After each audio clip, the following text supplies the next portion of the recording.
selamat malam teman-teman. Malam ini topik kita akan sedikit beda nih, karena yang akan dibahas saya akan live juga nanti di Instagram, di YouTube. Nah, buat Anda yang pengen belajar tentang cryptocurrency, bagaimana cryptocurrency ini kita akan ngobrol-ngobrol dengan praktisi cryptocurrency. Nah, kenapa kita perlu review, kenapa kita perlu bahas? Karena disinilah kita bisa menambah ilmu, menambah wawasan tentang masa depan keuangan kita. Ya, pasti ada pengaruhnya dong teman-teman ya. Pasti akan ada pengaruh, pasti akan ada dampak tentang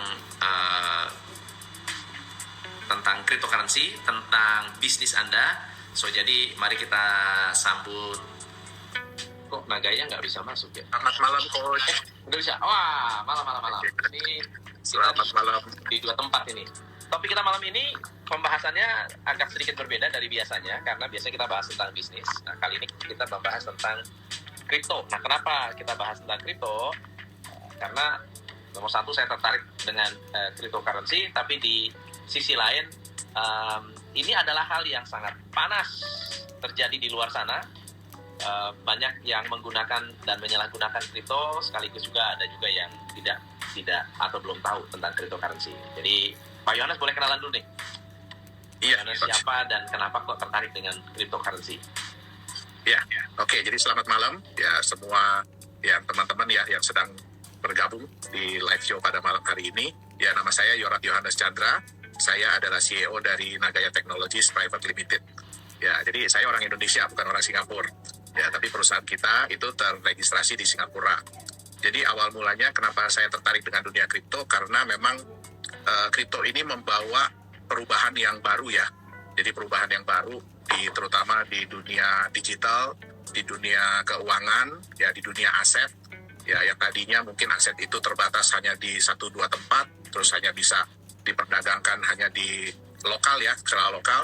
Tapi kripto aset ini terbukti bisa mendisrupt, jadi bisa merubah kebiasaan-kebiasaan yang ada itu, sehingga yang tadinya sifatnya lokal bisa menjadi global. Jadi benar-benar kripto aset ini bisa diperdagangkan, bisa diperjualbelikan, bukan cuma misalnya di satu negara, tapi benar-benar bisa diperdagangkan sampai ke negara-negara lain. Jadi udah lintas batas lah. Nah, terus kemudian yang kedua, ya memang kripto ini memang dirancang ya, kalau kita belajar Bitcoin di awal kan, dia dirancang untuk membuat revolusi di bidang mata uang, currency.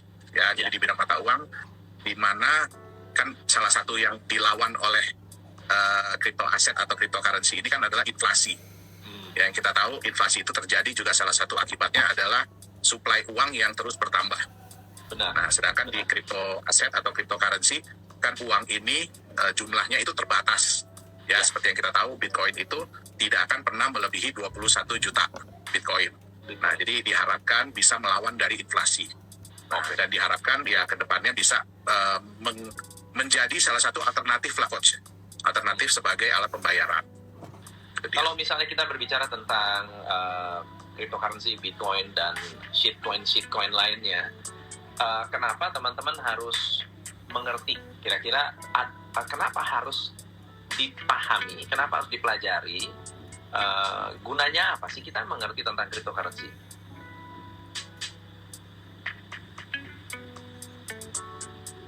Sorry, Coach. Ini kenapa kita mesti ngerti ya? Buat apa teman-teman tuh mengerti tentang cryptocurrency? Ada manfaatnya nggak?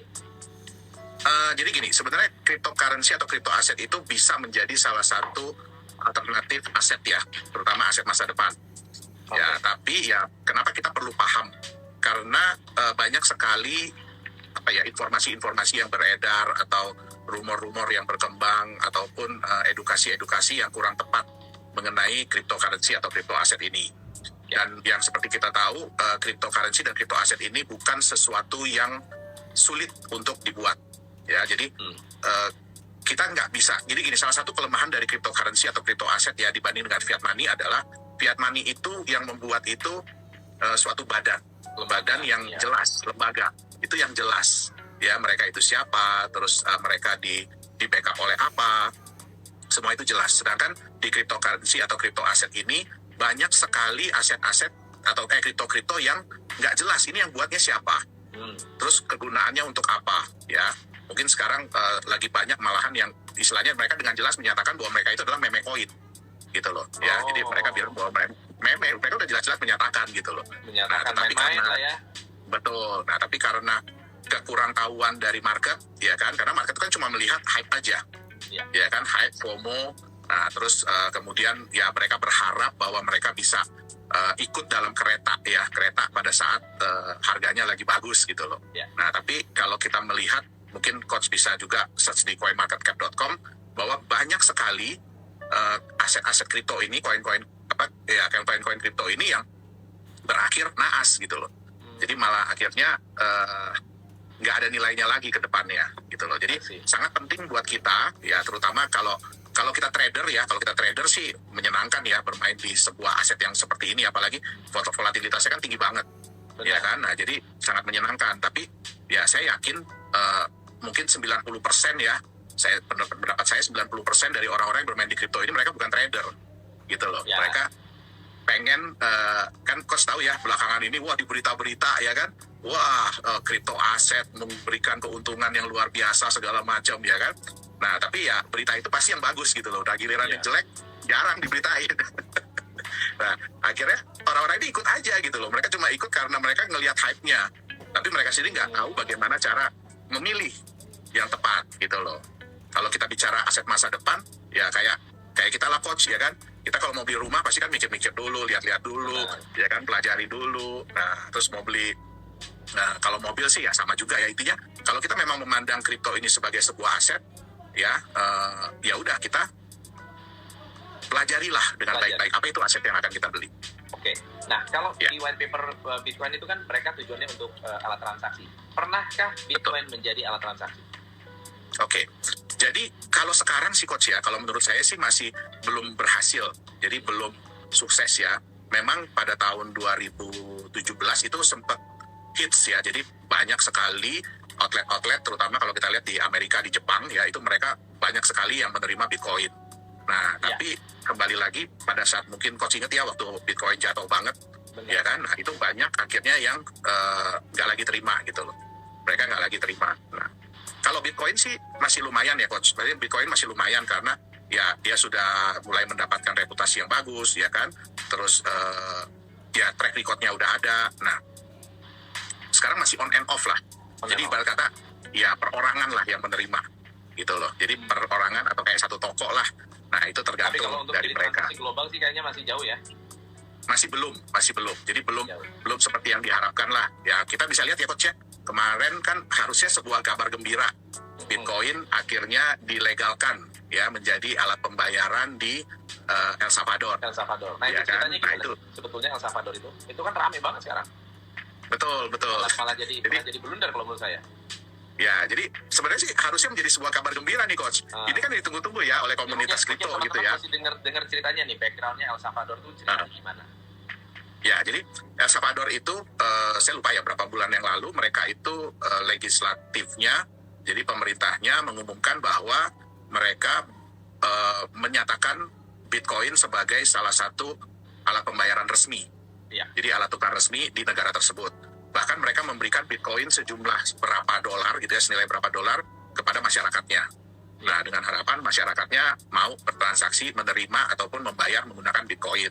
Ya kan? Tapi yang terjadi malahan kebalikannya dari yang diharapkan. Jadi malah ada sampai ATM-nya dibakar. Terus toko-toko juga mereka tidak mau menerima gitu loh. Hanya kecil sekali kelompok yang mau menerima pembayaran menggunakan Bitcoin. Bahkan kayak outlet-outlet besar ya, contohnya kayak KFC, McDonald dan segala macam, mereka sih mau aja terima ya Coach. Kenapa? Kan orang dikasih gratis tuh. Orang kan pada dikasih gratis. Nah, pasti ya mereka berharap orang-orang ini mau spend lah, mau belanja gitu loh. Tapi mereka bekerja sama dengan satu perusahaan yang kayak exchanger. Jadi begitu mereka terima, itu langsung dirubah menjadi fiat money. Jadi convert ya. Betul. Jadi bukan menjadi alat pembayaran, tapi cuma menjadi alat transfer nilai aja jadinya. Iya, gitu dia. Numpang lewat, ya, betul. Ya, kalau kayak gitu, apa bedanya dengan, itu hanya karena masalah bankable dan tidak bankable. Ada yang punya rekening dan tidak punya rekening aja, pinjam mereka. Betul. Jadi ya Oke. memang banyak. Jadi gini, banyak hal yang Ini membuat pertanyaan bagus dari Pak Laurentius Dion. Mengenai kripto Ya. haram gimana ini Pak Yohanes? nanti mungkin kita bahas kali ya tugas ya. Nanti mungkin kita bahas lah. Pertanyaan bagus, itu benar. Iya betul. Itu lagi trending juga ini di Itu lagi trending. Dan di ngomong-ngomong, Pak komunitas. Yohanes akan bertemu dengan beliau dan mau ngobrol. Iya, sebenarnya saya pengen sih. Nanti saya pengen ngobrol gitu. Sebenarnya gini, kita tidak bisa menyalahkan ya pendapat beliau yang menyatakan bahwa cryptocurrency itu haram. Ya, kenapa? Karena beliau melihat secara global, coach. Iya. Jadi beliau melihat itu secara global. Maksud saya secara global begini. Memang ada pendapat bahwa kripto ini kan nggak ada bedanya dengan komoditas ya. Iya. Nah, terus nggak ada bedanya dengan forex, nggak ada bedanya dengan apa. Jadi naik turun harga itu wajar, betul. Betul. Tapi sebenarnya yang beliau lihat itu adalah secara globalnya. Jadi bukan Globalnya. cuma kripto yang sudah masuk di exchanger ya, bukan cuma kripto yang sudah diperdagangkan, tapi karena gini, cryptocurrency ini sekarang ini ya terlalu mudah untuk dibuat. Iya. Terlalu mudah untuk dibuat ya. Sekarang banyak platform-platform chain-chain yang menawarkan Anda bisa membuat crypto aset di platform mereka. Bahkan ada yang nggak perlu tahu bahasa programming aja, jadi istilahnya Udah bisa ya. betul, generator namanya, itu udah bisa bikin sendiri gitu loh. Nah, sehingga apa? Ya mungkin beliau ini melihat kok ini jadi sesuatu yang sesuatu yang nggak punya dasar. Kadang-kadang juga saya nggak tahu ini siapa. Jadi membuka peluang untuk penipuan sebenarnya. Betul. Nah, Ya. itu sebenarnya jadi kita harus pahami juga apa yang beliau sampaikan gitu loh. Jadi kita nggak bisa nyalain juga karena ya beliau melihat bahwa kripto ini kok nggak ada aturannya gitu loh. Kok nggak ada semua orang bisa bikin. Benar, Terus benar. nggak jelas. Bahkan Dan- udah jelas-jelas menyatakan mereka itu meme gitu loh. Enggak, nah ini yang menurut saya agak berhati-hati buat teman-teman karena akhirnya saking mudahnya dan kelihatannya tergiur dengan kehebatan Bitcoin. Apalagi sekarang banyak juga nih koin-koin lain yang meme coin yang juga naik dan banyak juga ada yang beli SHIBA $100. Ini orangnya ada di sini nih lagi nonton nih. Beli SHIBA $100 jadi 300 juta. Ya. Nah, tapi kan itu apa ya? Mereka beli 10 20 koin cepet gitu kan. Ada satu yang melejit, yang lain jadi abu. Tapi itu kan jadi alat spekulasi. Betul. Jadi itu salah satu hal yang menyedihkan juga, coach. Karena Ya. gini, sebenarnya kan tujuan utama Mr. Satoshi Nakamoto itu membuat Bitcoin adalah ingin menjadikan ini sebagai mata uang sebenarnya. Mata uang, ya. Mata uang dari kita, oleh kita, untuk kita. Ya. Nah, tapi berjalannya waktu, akhirnya kripto aset ini lebih dilihat orang sebagai alat spekulasi. Benar. Nah, tadi yang coach bilang tuh mungkin yang beli $100 jadi 300 juta, ya itu saya yakin apa? Dia Pasti. melihat peluang, dia berani, dan dia beli di awal. Iya. Dan pasti dia nunggu coach sampai sekarang, coach. Yes. Nah, Nah, ini tadi ada mungkin, pertanyaan yang bagus juga. Apakah robot kripto yang walletnya di Binance lebih safe daripada robot forex? Barusan Waduh. gua ngomongin juga nih. Barusan kita ngobrolin juga nih offline. Gimana nih otak kita nih? kalau itu jujur saya belum terlalu mendalami, coach. Kalau soal tentang robot ya, saya sendiri kurang terlalu mendalami lah. Jadi mungkin saya bukan orang yang tepat untuk menjawab pertanyaan itu gitu loh. Iya. Ini ada pertanyaan di luar ini tentang Nagaya. Apakah bisa dijawab, Pak Yohanes? Apakah kos yang dikeluarkan perusahaan owner Nagaya untuk membayar benefit ke pemegang Nagaya lebih kecil menguntungkan jika dibandingkan pendanaan dari lembaga keuangan seperti kredit? Oke. Waduh, kok jadi tanyanya Nagaya Ini nih? ngomongin Nagaya nih. Kayaknya mesti offline. Aduh. Offline. Iya. Offline. Iya. Tapi kalau kira-kira dijawab itu gimana tuh? Oke, jadi gini, untuk data, karena gini ya, untuk data, jadi buat yang bertanya silahkan Anda bisa lihat, semua kita buka di back office kita ya, di Nagaya, semuanya bisa dilihat, laporan-laporan rugi laba kita juga, jadi silahkan buat teman-teman dari Nagaya ya, silahkan bisa dipantau di situ kok. Urusan, maksudnya gini, lebih besar atau lebih kecil, semua itu bergantung dari Relatif, kita ya. kita punya performance ya. Nah, tentu saja sih kita selalu berharap ya lancar, bagus, pasti ya, karena ya saya juga berharap seperti itulah untuk proyek-proyek kita. Urusan lebih kecil atau lebih besar ya mungkin silahkan dilihat sendiri dan dibandingkan sendirilah, gitu dia. Aduh. Nih, ini bagus ya. Ini ada pemikiran nih. Kalau kripto itu bisa atau tidak bisa dijadikan alat tukar global, ya, atau let's say kalau bisa cryptocurrency dipakai sebagai alat tukar di Indonesia lah ya, kira-kira gimana caranya supaya bisa nyaman? Oke, jadi gini Coach, kita harus pahami dulu sebenarnya alasan kenapa orang-orang itu tidak berani untuk menerima cryptocurrency. Kenapa tidak berani? Karena, kenapa? Kan kita harus pelajari dulu ya, kenapa sih orang berat ya, maksudnya nggak mau untuk terima cryptocurrency. Yang pertama, yang pasti adalah karena fluktuasi harga. Iya. Ya, kita bisa lihat yang tadi Coach baru sebut ya, itu kemarin dalam waktu 2 jam drop sampai 33%. Exactly. Ya, walaupun naik lagi. Itu juga walaupun, sama Dogecoin juga sama. Betul, walaupun naik lagi. Nah, terus kita bisa lihat kayak Bitcoin juga fluktuasinya tergolong masih besar gitu. Kenapa? Karena sehari aja bisa turun 10-20% kadang-kadang.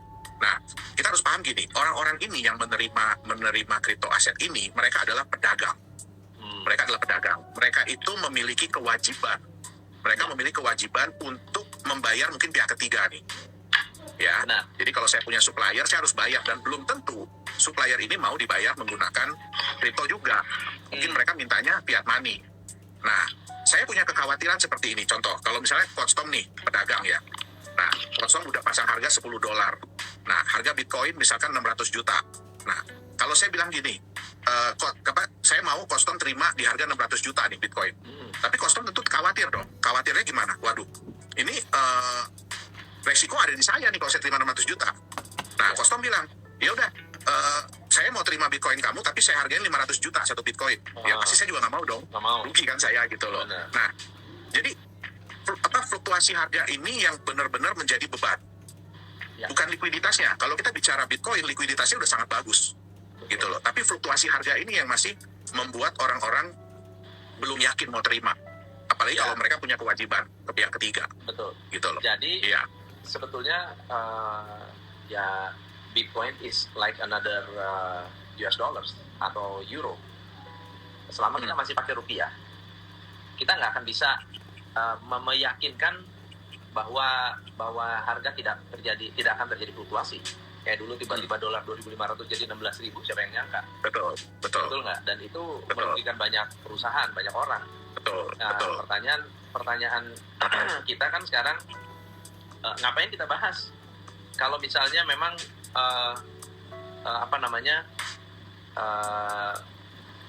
hanya dari segi keuangan gitu. Apakah sebenarnya yang sangat-sangat valuable adalah teknologinya? Ya, jadi sebenarnya gini Coach. Jadi kita kalau teknologi sih Coach, yang menurut saya ya udah more than enough. More than enough sebenarnya, udah more than enough gitu loh. Tapi ya itu tadi, kita nggak bisa lepas bahwa orang-orang itu butuh kenyamanan untuk megang aset ini nih. Jadi kalau saya terima, waduh, jangan sampai nanti saya mau jual tiba-tiba udah drop banget gitu kan. Dan saya bukan trader. Kalau trader saya tahu, wah ini mah tenang aja nih, bentar lagi balik gitu kan. Nah, jadi sebenarnya yang harus dibuat adalah kenyamanan nih tentang harga terutama. Jadi gini Coach, untuk bisa diterima sebagai alat pembayaran ya, itu sebenarnya dua hal. Ya, yang satu dipaksa. Contoh kayak kita nih, kita dipaksa kan mau nggak mau harus terima rupiah Coach. Benar. Betul kan? Mau nggak mau harus terima rupiah sebagai alat pembayaran. Nah, yang kedua, itu harus ada benefit yang dirasakan. Jadi kalau saya terima pilihan pembayaran kedua, kira-kira ada nggak nilai lebih buat saya gitu? Ya. Nah, nilai lebih ini biasanya dilihat dari kenaikan harga. Iya. Jadi gini. Karena maunya tetap ada manfaat ya. Betul. Jadi selain saya nyaman nih, saya nyaman nih, saya tahu bahwa aset ini relatif akan lebih stabil harganya ya. Tapi kecenderungannya naik nih. Jadi ibarat kata kalau saya nggak perlu dulu, saya nggak usah jual gitu loh. At least kalau turun nggak jadi nol. Betul, dan nggak parah-parah banget Coach. Iya. Ya turun mungkin ya 1-2% masih oke lah, mereka masih bisa terima. Tapi kalau mereka lihat jangka panjang, ya kan, nah ini aset ini bagus nih, ditarik jangka panjang harganya naik gitu dia. Nah, tapi itu sebenarnya stablecoin kan seperti itu. Kalau stablecoin enggak Coach, karena stablecoin itu kan harganya mengikat kepada kepada barang yang dijadikan jaminan. Gitu dia. Ya. Jadi kalau misalkan nih saya pack satu koin dengan $1, ya mendingan saya terima US dollarnya coach. Karena kan udah jelas gitu loh, saya pegang barangnya atau saya maksudnya di backup dengan 1 gram emas selama-lamanya gitu kan. Mendingan saya terima emasnya aja, Anda bayar saya pakai emasnya aja deh sekalian gitu loh. Ya, Jadi betul. Nah, disinilah kayaknya teman-teman juga harus melihat dan harus lebih jeli juga bahwa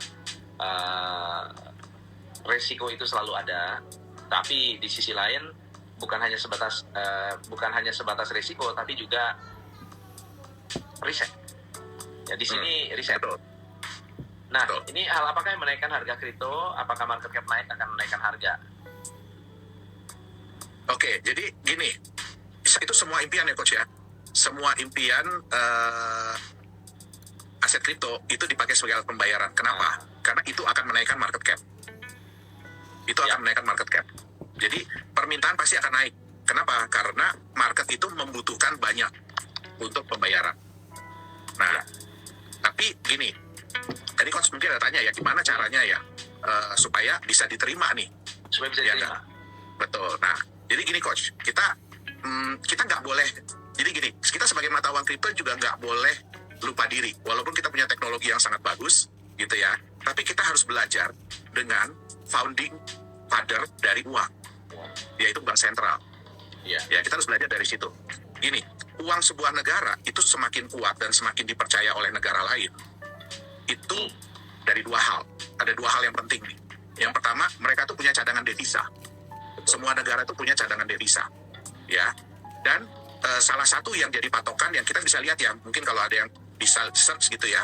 Kalau negara itu punya cadangan emas yang sangat besar, biasanya uangnya kuat. Uangnya dipercaya orang.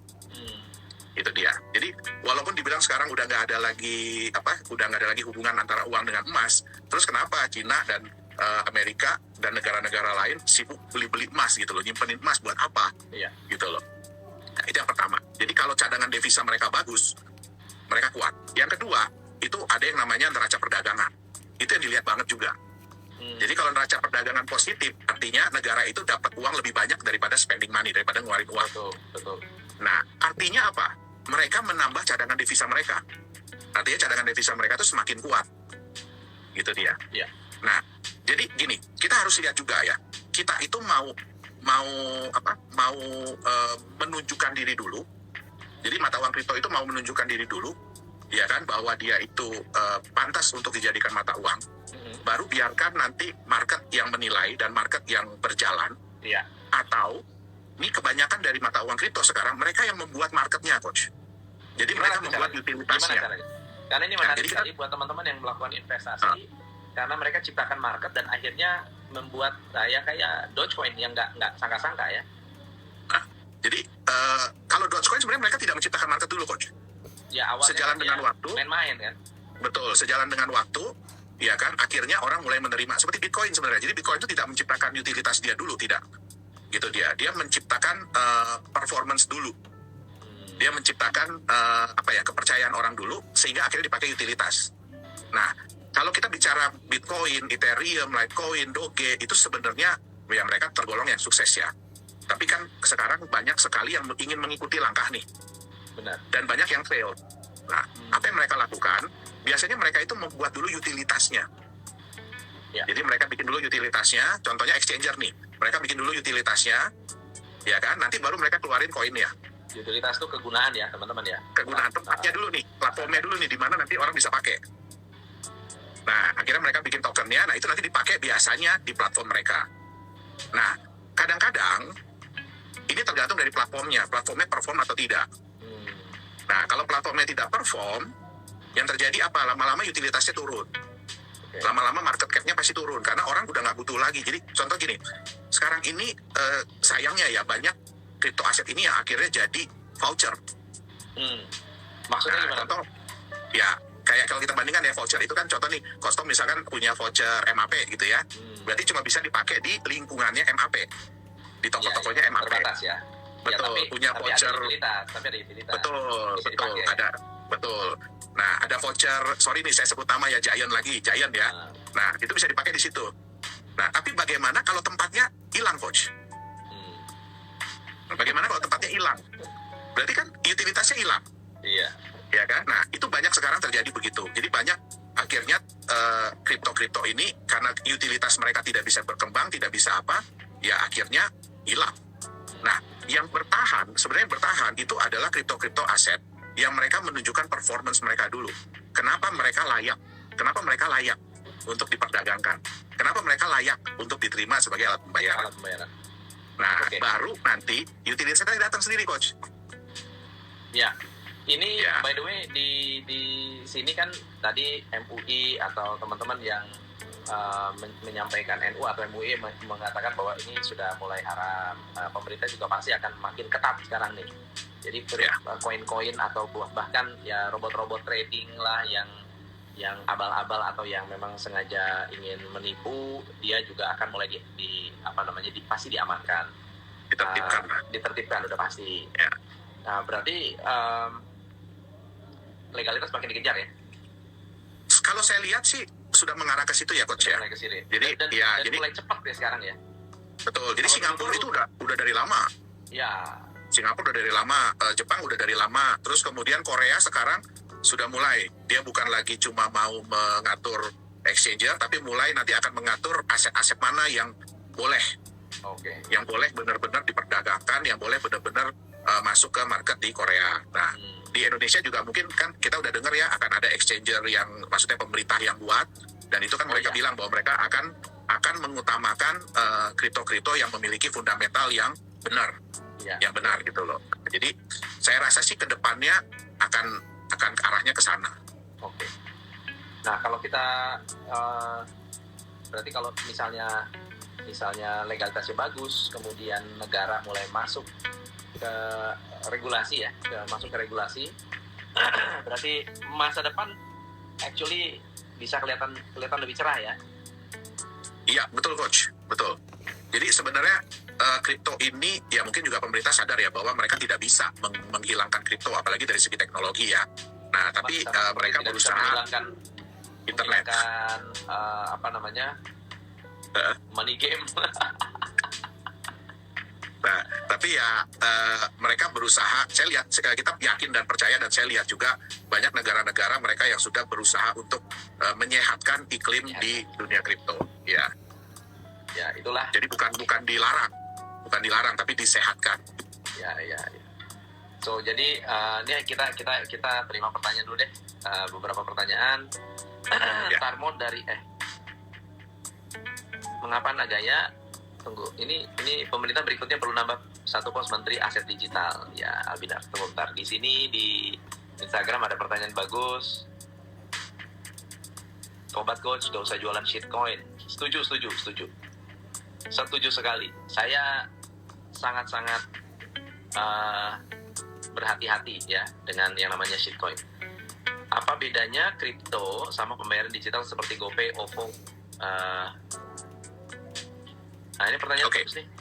Ya, jadi gini, perbedaan paling utama adalah kripto itu dibuat oleh swasta, private. Jadi bukan dibuat oleh pemerintah.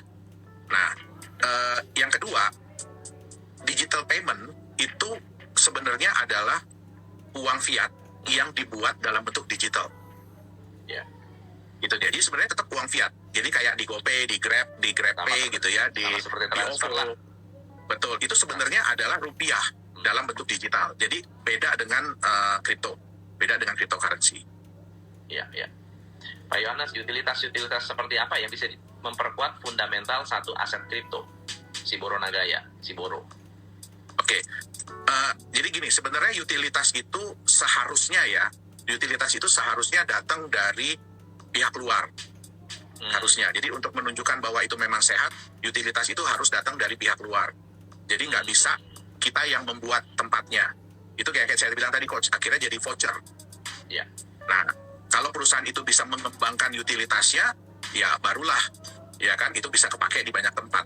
Tapi kebanyakan, nah utilitas ini kurang mensupport. Kenapa? Karena dibuat sendiri. Itu dia. Nah, jadi yang lebih bagus adalah kalau memang utilitas itu datang dari pihak ketiga, di luar daripada developer itu sendiri. Nah, ini Karang. Bagaimana cara memilih kripto, aset kripto yang benar? Gimana cara memilih aset kripto yang benar? Oke, jadi yang paling penting sebenarnya, ini juga pernah kita bahas di yang sebelumnya ya, Coach ya. Jadi yang paling penting sebenarnya adalah mereka harus sebaiknya ya, kalau kita bilang harus susah karena regulasinya pun tidak ada. Jadi sebaiknya mereka memiliki legalitas yang jelas. Itu dia. Terus tim developernya juga jelas lah. Itu dia. Kenapa? Karena ya salah satu hambatan juga dari dunia kripto ya karena terlalu banyak yang anonim ini nih sehingga mungkin akhirnya dikeluarkan fatwa seperti itu. Ya karena sebaiknya yang jelas juga. Terus kemudian perusahaannya tahu di mana. Kenapa? Karena tetap kayak gini, kita nggak bisa menyalahkan bank sentral. Ya, walaupun aset mereka itu naik turun atau kayak apa, inflasi kayak bagaimana, tapi setidak-tidaknya masih ada masih ada badan yang berusaha untuk menjaga nilai mata uangnya nih. Karena nggak mungkin juga BI mau kalau rupiah itu jatuh banget, nggak mungkin. Ya kan? Pasti akan diusahakan dengan berbagai cara. Nah, kripto kebalikannya kok, kebanyakan kripto itu ya udah kalau udah masuk di market ya itu kan market katanya. Ya kan, kita nggak bisa apa-ngapain, itu market loh katanya kan. Nah, jadi kalau kita jelas ya kan, maksudnya developernya jelas, terus kemudian yang paling penting adalah pelajari konsepnya. Gitu. Betul. Kenaikan harga itu masuk di akal atau tidak? Bagaimana perusahaan nanti akan menjaga stabilitas harga? Nah, itu yang paling penting. Itu dia, karena terbukti sekarang ya walaupun istilahnya waktu jualannya cepat, waktu jualannya wow gitu ya. Tapi banyak yang akhirnya ya udah cuma wow-nya di situ aja gitu loh. Oke. Teman-teman, ini ada pertanyaan bagus dari Eliora. Maaf melenceng, saya dikejar agen Victory. Katanya invest di MetaTrader anti loss karena pakai joki. MetaTrader tuh gimana tuh? MT itu program untuk trading sih, Coach. Ya, untuk trading sih MT. Kalau pendapat saya pribadi ya, kalau trading nggak pernah loss itu wow. Mungkin beliau perlu bicara dengan Menteri Keuangan kita tuh. Iya, pasti udah jadi konglomerat itu. Iya. Ya, hanya dari trading doang. Apalagi nih?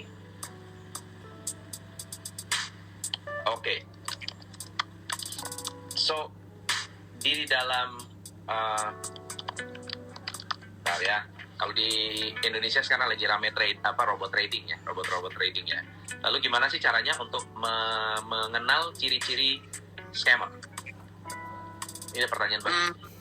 Gimana cara mengenal ciri-ciri scam? Ini tentang robot trading nih, Coach? Nggak hanya robot trading, karena ada juga banyak yang mengaku cryptocurrency, tapi juga ada yang melakukan penipuan dengan cara ya pada dasarnya money game. Actually money game. Dia nggak hanya ada aja robot trading yang MLM. Udah robot trading MLM. Kemudian menangnya 90%. Lalu kemudian orang merasa ini udah keren banget, wah pembelaannya juga luar biasa. Ternyata scam. Belum lama ini ada beberapa juga. Ciri-cirinya apa sih kalau scam itu? Ini yang saya tahu ya, Coach ya. Ya, ini menurut pendapat saya yang saya tahu ya. Jadi yang paling penting mungkin kalau untuk trading ya, itu kita harus lihat sebenarnya di mana sih kita trading. Maksudnya pada perusahaan apa gitu loh. Nah, sekarang kan sudah banyak di Google kan sudah banyak ya, maksudnya kita bisa search sebenarnya misalkan mereka kasih alamat ini gitu ya, mereka kasih alamat A gitu. Nah, terus kemudian begitu dicek, oh ternyata ini virtual office. Jadi satu gedung itu bisa isinya beberapa perusahaan. Bukan satu gedung malah, kadang-kadang satu ruangan kantor nih, karena kadang-kadang ada kantor ini di ruangan ini gitu kan. Nah, itu tiba-tiba munculnya banyak gitu kan. Nah, terus ya kalau mungkin punya temen atau punya kerabat atau punya apa yang kenalan yang tinggal di daerah situ, ya cobalah suruh mereka ngecek bener gak? Karena kalau broker itu nggak mungkin nggak ada orangnya, Coach. Nggak mungkin gitu loh, nggak mungkin nggak ada orangnya, ya kan. Nah, terus itu yang pertama sih ya, karena kemarin juga ada beberapa teman yang minta tolong saya cekin. Saya bilang ya ini sih kalau saya lihat dia di virtual office gitu loh, jadi office-nya nggak beneran, ya kan. Nah, terus ya coba deh cek ke sono beneran ada apa enggak. Nah, terus kita juga harus lihat dari izinnya. Nah, tapi izinnya ini kadang-kadang agak bahaya nih. Kenapa? Karena Contohnya kayak di Australia gitu ya, dia mengklaim bahwa dia punya izin ini. Di situ ada kata-kata tulisan finance, ya. Nah, tapi itu padahal finansial. Tapi itu mereka sebenarnya nggak udah urusan sama finansial. Itu jadi kayak badan registrasi aja, badan registrasi perusahaan gitu loh. Nah, jadi kita harus belajar juga tentang izinnya gitu dia. Nah, terus ya jadi ya kalau saya bilang gini sih, nggak ada salahnya ya kita jangan terlalu terburu-buru lah. Kalau kita mau masuk di sesuatu, kita jangan terburu-buru. Kita pelajari dulu sistemnya, kita pelajari dulu untung ruginya, kita pelajari dulu. Yang paling penting gini, kita harus paham dulu apa resikonya. Benar. Kalau untung semua orang bisa terima, coach. Ya, kalau rugi nggak ada yang mau. Betul, tapi apa resikonya gitu loh. Ya. Nah, itu dia. Terus kita lihat. Kalau dari saya ya, teman-teman ya, saya beberapa kali menilai beberapa atau meresearch atas dasar pertanyaan juga. Ada banyak yang nanya, lalu kemudian ya saya review. Nah, kalau saya perhatikan ada beberapa persamaan. Persamaan yang pertama adalah mereka maksudnya praktek yang bukan MLM tapi dijalankan dalam bentuk MLM. Misalnya contohnya yang namanya trading, ya trading. Tiba-tiba trading, lalu jualan robotnya sistem MLM, dapat diskon, dapat komisi dan seterusnya. Dan ngejar jumlah anggota. Itu menurut saya udah red flag buat saya, red flag. Yang kedua adalah MLM-nya nggak salah, money game-nya yang masalah. Jadi ada sistem piramid di situ. Nah, begitu bergerak dengan sistem piramid, ya piramid scheme aja sudah ilegal sebenarnya.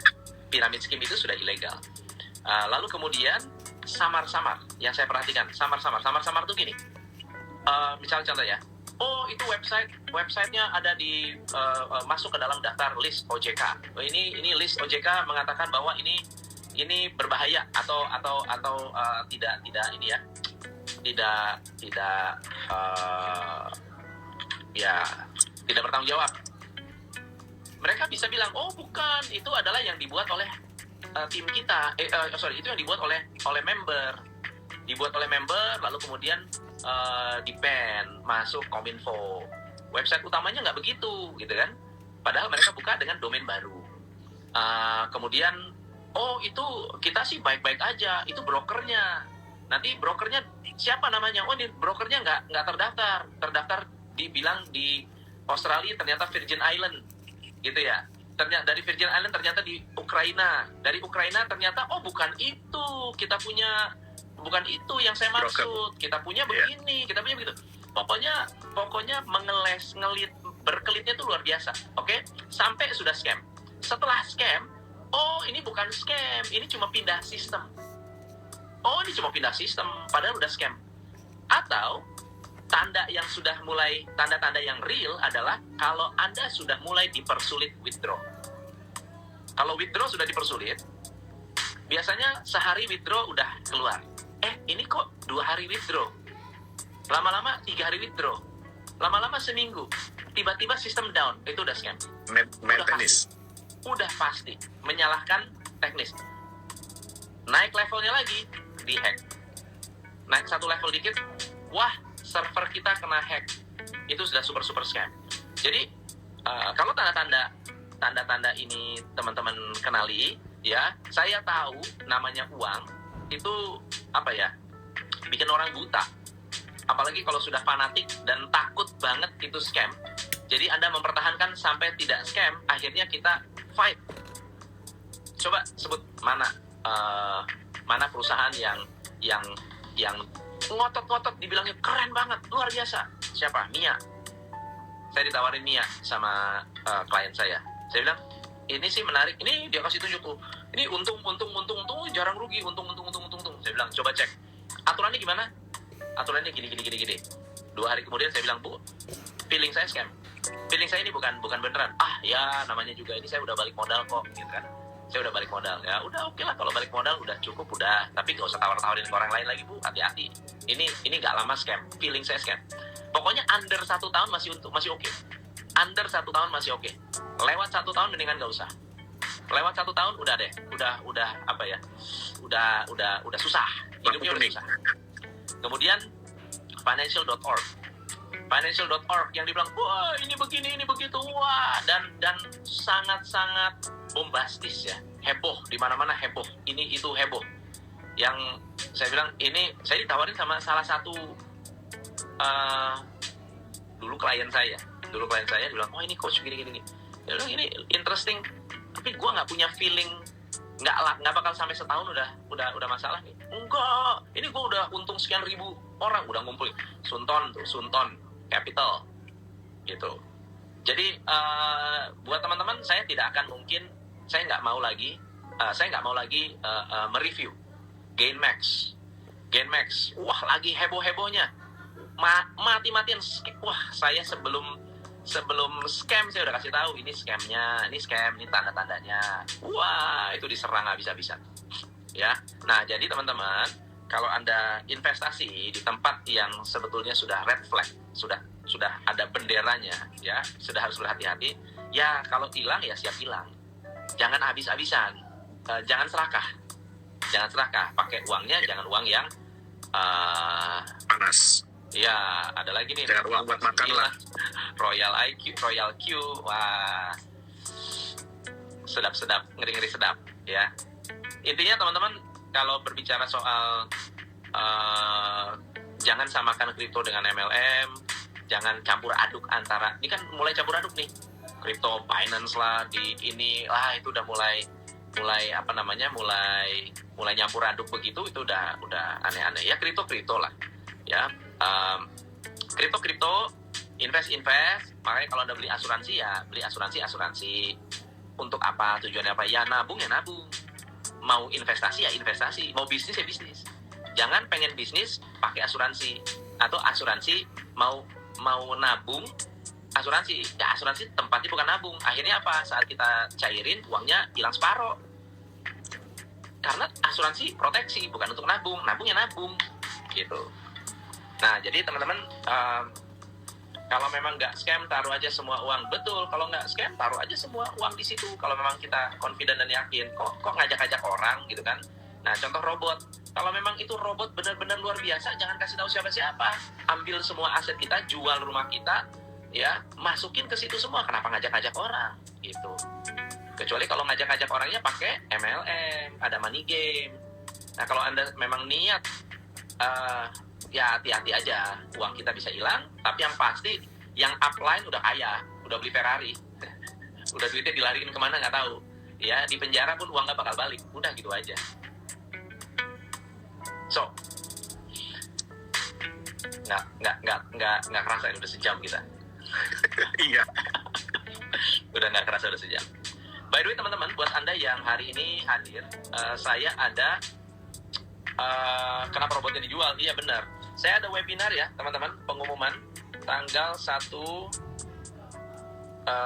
buat Anda yang mau belajar tentang bagaimana cara membuat strategic priorities. Ini pengumuman, setiap malam saya sampaikan ini. Kalau mau daftar silahkan ke bit.ly/webinar. Acaranya tanggal 1 November malam. Ya, 1 November malam buat Anda yang mau belajar cara bikin business plan. Ya, ini tapi bukan business plan ya, tapi kita mau menentukan gimana sih cara menentukan prioritas kita dalam bisnis. Ya, gimana cara kita menentukan prioritas. Buat Anda yang di YouTube silakan ke bit.ly/webinar.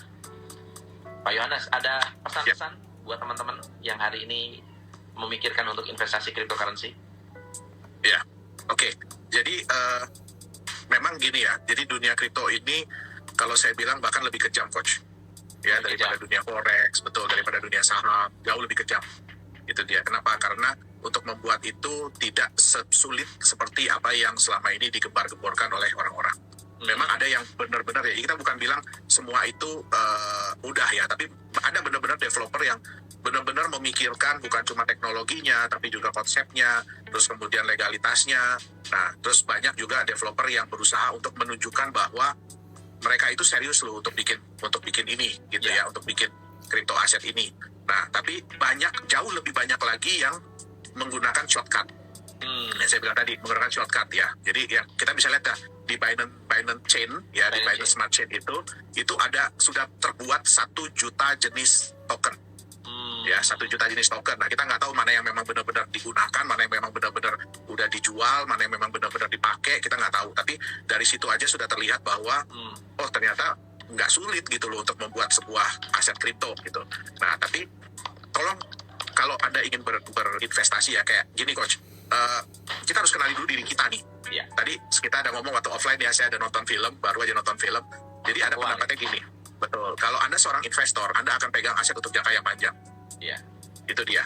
Tapi kalau Anda memegang aset hanya 1-2 hari, berarti Anda itu, mohon maaf ya, kalau di film itu dibilangnya penjudi.